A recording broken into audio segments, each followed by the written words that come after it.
అది లేదు.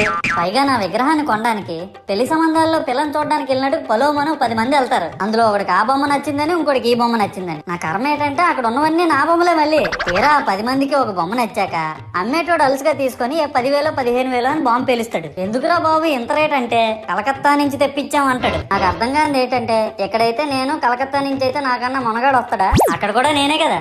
ఇలా నన్ను బజార్లో పెట్టి బేరం ఆడి నా మొహానికి ముసుగేసి వ్యాన్ ఎక్కిస్తారు. ఆ వ్యాన్ డ్రైవర్ గాడు నేను ఉన్నానని కూడా చూడకుండా ఏదో ఆలోచించుకుంటూ డ్రైవ్ చేస్తా గతకల్లో గబ్బి గుబ్బి అని తించేసి నా కాల్లో చెయ్యి ఎరగొట్టేస్తాడు. ఈ విషయం చందాలు ఇచ్చిన చిన్నోళ్ళకి తెలిస్తే మళ్ళీ ఇరిగిపోయిన బొమ్మ పెట్టకూడదని ఏ బొమ్మ రాసి కవర్ చేసేస్తారు. సరేలే జరిగిందేదో జరిగింది, నా భక్తులే కదా, కూల్ బ్రో అని చిల్లయ్యే లోపు నన్ను పందిర్లో పెట్టి ముసుగు తీసి నాకన్నా పొడుగుండే సౌండ్ బాక్సులు 2 నా చెవులు పక్కన పెట్టి డీజే గణేష్ బ్రో అని చెప్పి నా పాటలను కూనీ చేస్తారు. సరేలే పిల్లలు కదా, ఇప్పుడు కాకపోతే ఎప్పుడు ఎంజాయ్ చేస్తారు, కాసేపట్లో పూజ స్టార్ట్ చేస్తారని వెయిట్ చేస్తా ఉంటే ఆ 5 రూపాయల వ్రతకల్పన బుక్ చూస్తే